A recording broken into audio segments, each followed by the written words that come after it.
जय जिनेन्द्र साहब। सब्जेक्ट है ऑपरेशन एक साथ, डॉक्टरों का, धार्मिक डॉक्टरों का और दर्दियों का।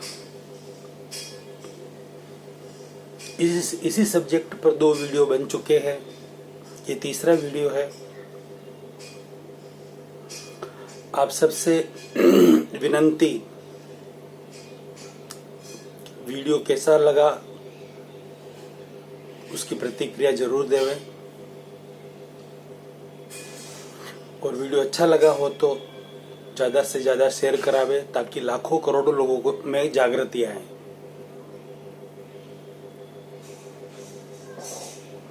ऑपरेशन हो रहा है,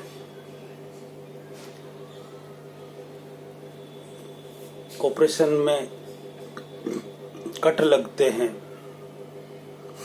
कटर भी चलते हैं, दर्द होना स्वाभाविक है।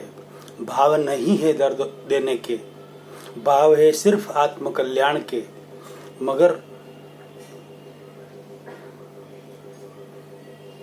अब कुछ गांठें जो बंध चुकी है, पड़ चुकी है बरसों से,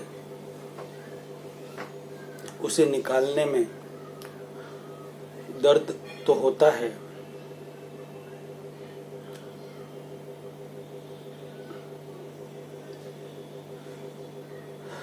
क्षमा याचना चाहता हूँ जिन जिन को भी दुख हो, दर्द हो, भाव नहीं होते हुए भी जिनकी भावना आहत हो, दिल से क्षमा याचना चाहता हूँ।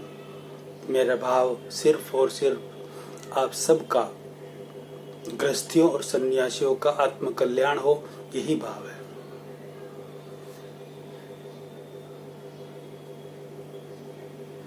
बाहरी तप तपस्या पर बात हो रही थी लास्ट वीडियो में।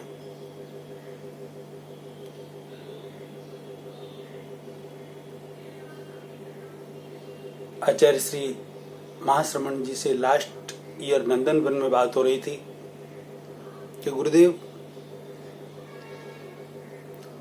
सिर्फ और सिर्फ 99% अब ऑपरेशन हो रहा है, ये तो ऑपरेशन के पहले रिपोर्ट करवाते हैं ना कि कहाँ दर्द है, कितना है, क्या है, कैसे है। तो मैंने एक सर्वे किया, यानी एक रिपोर्ट निकाली, हजारों व्यक्तियों से बात की, सैकड़ों हजारों व्यक्तियों से बात करने पर पता चला कि 99%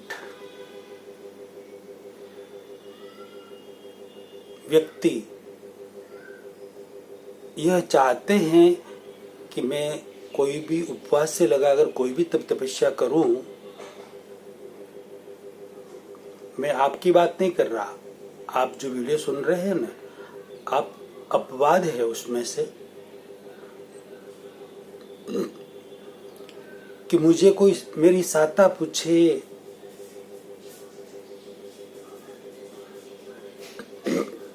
मेरे मान सम्मान बढ़े, मेरी यश कीर्ति बढ़े, यानी कि मान के खातर, मान तो चाहिए, उस वजह से कर रहे हैं। और मान बढ़ने से, मान नाम का कषाय बढ़ने से अधोगति का कारण ये तपस्या हो रही है। यह मैंने अर्ज गुरुदेव से की तो गुरुदेव ने फरमाया कि अशोक जी, जिन जिन का मान बढ़ रहा होगा वो अपने आप प्रायश्चित कर लेंगे। मैंने कहा गुरुदेव, यदि जिन जिन का मान बढ़ रहा हो और जो अधोगति में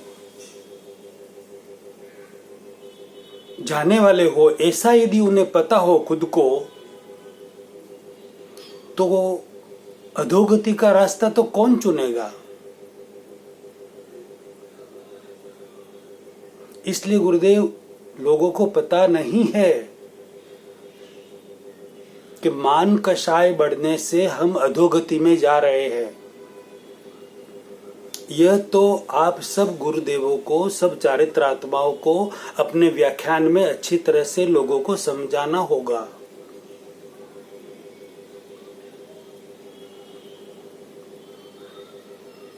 तभी जाकर वो सही तरीके से तप तपस्या कर पाएंगे। तो गुरुदेव ने फरमाया कि क्या करे अशोक जी, तप तपस्या बंद कर दे। मैं कहा नहीं गुरुदेव, बंद करनी हो या नहीं करनी वो तो आपकी मर्जी की बात है। तप तपस्या जो अभी हो रही है तो आप जाहिर में अपने प्रवचन में, अपने व्याख्यान में फरमाए, आप और पूरे भारत में जितने भी व्याख्यान हो रहे हो वो सब, ये सब के लिए बात कर रहा हूं मैं, सब संप्रदायों के लिए बात कर रहा हूं। सब फरमाए, सब संप्रदायों में, सब आचार्य, सब चारित्रात्माएं फरमाए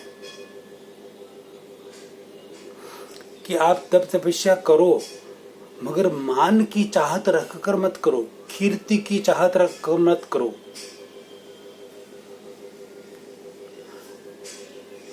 तो कि कैसे करें? गुरुदेव ने मुझे कहा कि कैसे तपस्या करनी चाहिए उनको। तो मैंने गुरुदेव से अर्ज की, गुरुदेव आपके प्रवचन में, जाहिर व्याख्यान में, सब जगह ऐसा फरमाया जाए कि जो भी तप तपस्या करने वाले हैं वो अपने घर की चार दीवारी के अंदर ही करे। आपके उपवास से लगाकर वर्षी तप तक की कितनी भी बड़ी तपस्या चल रही है तो आपके पड़ोसी को भी पता न चले, और जाहिर में कोई पचखाण न हो तपस्या के, जाहिर में तपस्या की कोई बात ही न हो, जाहिर में तपस्या के लिए कोई प्रोग्राम न हो, जाहिर में पारणे भी न हो।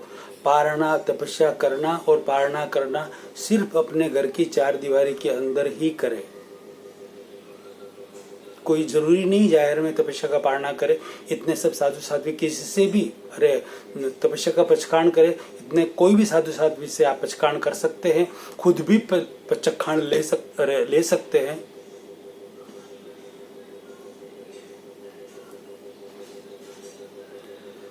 कुल मिलाकर गुरुदेव कि लोगों का मान सम्मान यदि बढ़ेगा तो वो अधोगति में जाएंगे। तो ये सब न हो उसके लिए ये करना जरूरी है। तो गुरुदेव ये बात मैंने आपको अर्ज की, तो आप उसके बाद मौन, आपका कोई रिप्लाई अभी तक नहीं आया। 1 बरस हो गया, अभी तक कोई रिप्लाई नहीं आया।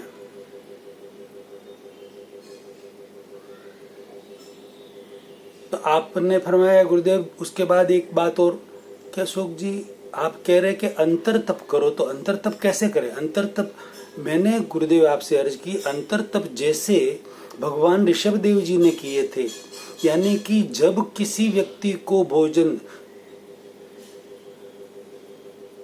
सहज अवस्था में न मिले, डेली मिल रहा है ना भोजन, तो कभी ऐसा भी होता है भोजन नहीं मिलेगा, नाश्ता नहीं मिलेगा, उस समय आप यूं समझ ले मेरे पौरसी आ गई है,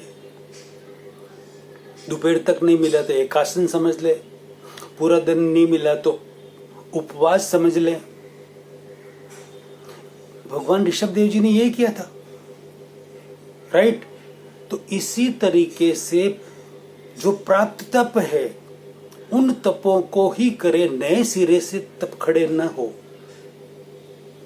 भगवान ऋषभ देव जी को तो भोजन नहीं मिला इसलिए वो भोजन नहीं कर पाए, और इन सब लोगों को जो ये तपस्या कर रहे हैं उन सबके घर में प्रचुर मात्रा में भोजन पर्याप्त उपलब्ध है, फिर भी भोजन होते हुए भी भोजन कर नहीं रहे, भूखे रह रहे हैं, खुद की तबीयत खराब कर रहे हैं और अपना मान बढ़ाकर अधोगति में जा रहे हैं।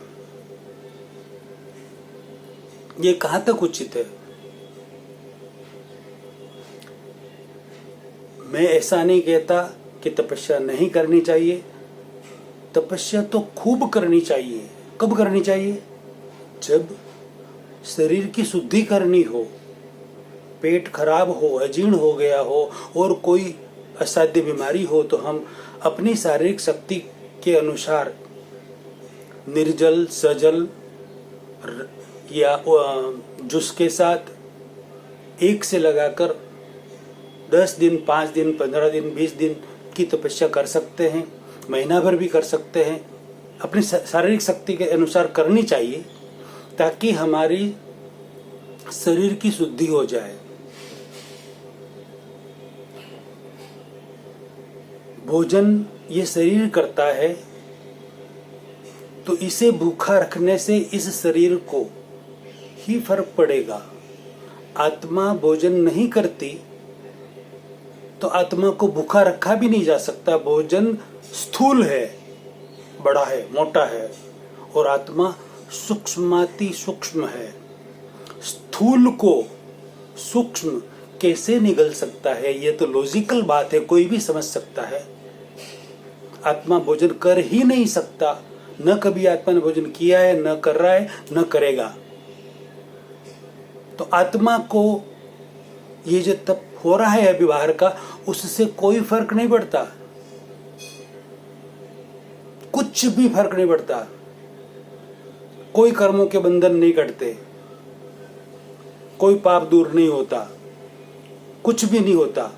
सिर्फ यदि सही तरीके से आप तपस्या करें तो पुण्य का बंध होगा, वो आपके काम में आएगा। और मान के खातिर, अपनी कीर्ति के खातिर तपस्या करें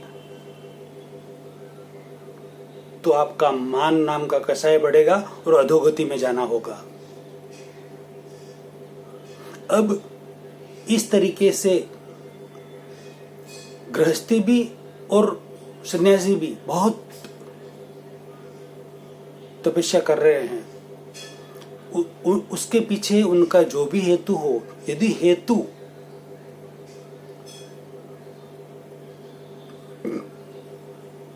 आत्मकल्याण का है, आत्मकल्याण के लिए पुण्योपार्जन का है, शारीरिक शुद्धि का है, या दोष मुक्ति के लिए, दोष मुक्त तपस्या से नहीं होते, तपस्या के साथ साथ जो दोष या पाप किए हैं उसकी आलोचना, प्रायश्चित, पछतावा, पश्चाताप,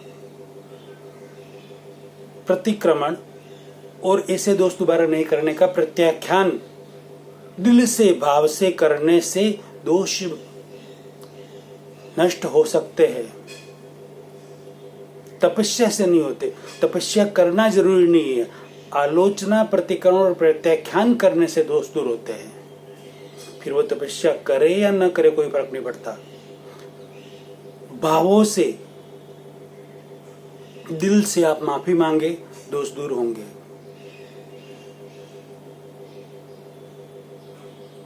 कुछ भी करने से, कितनी भी नवकार मंत्र की माला जप लो, कितने भी मंत्रों के, कितने भी स्तोत्र के, कितने भी तपस्या कर लो, कितने भी जप कर लो, कितनी भी किसी भी तरह की कोई भी साधना कर लो, कर्मचूर तप कर लो, वो कर लो, ये कर लो, बहुत सारे जितने भी तप है वो सब कर लो, कोई कर्मचूर तप से कोई कर्मचूर नहीं होंगे, कर्म नष्ट नहीं होंगे। जब तक आपने जो दोष किए हैं उसे याद कर कर उसकी आलोचना, पश्चाताप दिल से नहीं करेंगे, प्रायश्चित नहीं लेंगे, प्रतिक्रमण नहीं करेंगे और प्रत्याख्यान नहीं करेंगे, तब तक दोष दूर नहीं होंगे। एक छोटा सा प्रयोग करके आप देख लीजिए। किसी के साथ कोई अनबना हुआ कटु वचन बोल दिए हैं, कुछ तपस्या करके देख लीजिए। उसके अंदर नवकार मंत्र की जितनी माला, जितने स्तोत्र, जो जिसको जो बोलना है, जो करना है, जो जप करना है, सब कर लीजिए। महीना 15 दिन के लिए कर लीजिए सब। महीने 5 कमल की तपस्या कर लीजिए। फिर देखिए कि उस व्यक्ति के साथ जो अनबना हुआ है वो मिट गया क्या? नहीं मिटेगा। अनबनाव, खुद ने जो दोष किए हैं उसे स्वीकार करना पड़ेगा, खुद की भूल को स्वीकार करना पड़ेगा। उसका पश्चाताप करना पड़ेगा, आलोचना करनी पड़ेगी, पछतावा करना पड़ेगा, उस व्यक्ति से दिल से माफी मांगनी पड़ेगी, प्रतिक्रमण करना पड़ेगा और ऐसे दोष दोबारा कभी भी नहीं करने का दृढ़ निश्चय करना पड़ेगा, प्रत्याख्यान करना पड़ेगा। तभी जाकर आपका मन भी हल्का होगा और सामने वाले का मन भी हल्का होगा, शांत होगा और आपका वेर जेर मिटेगा। बाकी नहीं मिट सकता। ये रियल सत्य है। ये करके देखिए, ये प्रयोग है, ये करके देखिए, ये ऐसे होगा, दोष नष्ट, पाप नष्ट इस तरीके से होगा। तपस्या से या मंत्रों से दूर नहीं होगा। यह बात मैक्सिमम हमारे चारित्रात्माएं जानते हैं। तो रियलिटी बताइए ना, आप रियलिटी क्यों नहीं बता रहे?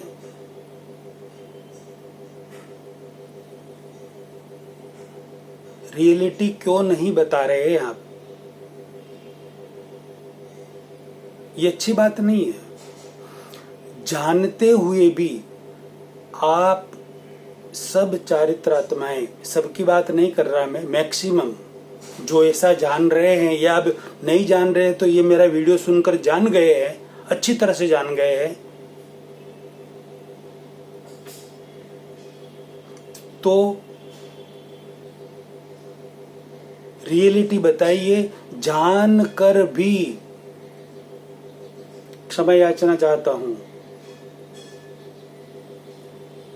ऑपरेशन है, थोड़ा सा दर्द होगा,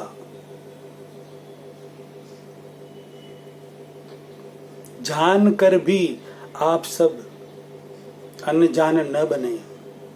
सब गुरुओं से, सब चारित्रात्माओं से हाथ जोड़कर विनती कर रहा हूं कि आप अब यदि नहीं जानते हैं तो ये मेरा वीडियो सुनकर अब जान चुके हैं, अब जानकर अनजान न बने। प्लीज प्लीज अनजान न बने। लाखों करोड़ों व्यक्तियों का आत्म अहित हो रहा है, उस आत्म अहित को आत्महित में कन्वर्ट करने की कृपा करावे। नहीं तो आप खुद इसके भी भागीदार है, अनुमोदना के भागीदार है। उन श्रावकों को तो अधोगति में जाएंगे जो नहीं समझदार है, नहीं समझ रहे हैं, या जिनको पता ही नहीं कि हमारे दोष हो रहे हैं, वो तो जाएंगे बेचारे। और उन सब से तपस्या करवाना इस तरीके से,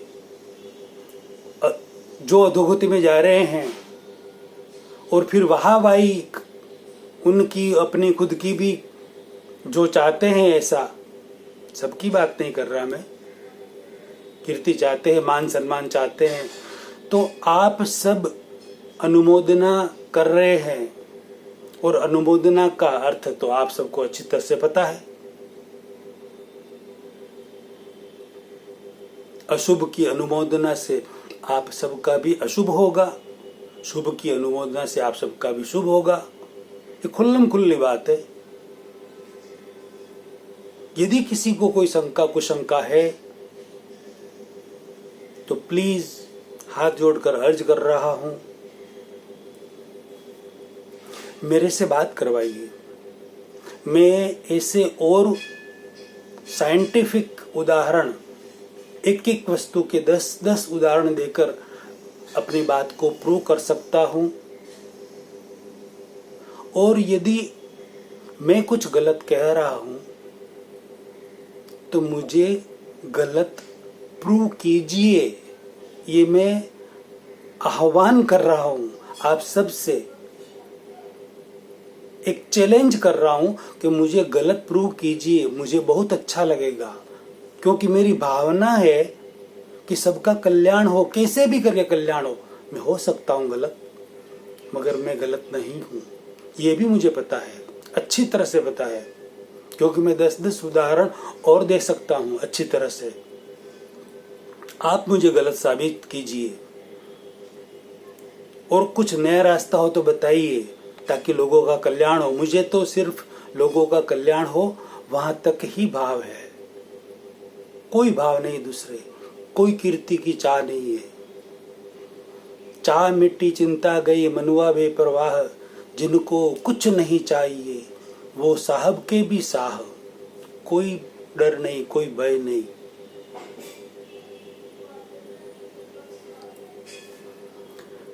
दोबारा क्षमा याचना चाहता हूँ आप सबसे। कुछ शब्द मेरे कड़क बोलने में आ गए हो, क्योंकि ऑपरेशन है तो ऑपरेशन में तो थोड़ा दर्द हो सकता है। दोबारा क्षमा याचना चाहता हूँ आप सबसे, मुझे क्षमा करें। आप सबको ये वीडियो कैसा लगा अपनी प्रतिक्रिया दें। वीडियो अच्छा लगा हो तो लाखों करोड़ों व्यक्तियों में जागृति आए, वैसी कृपा कराएं। अगला प्रवचन अगले वीडियो में।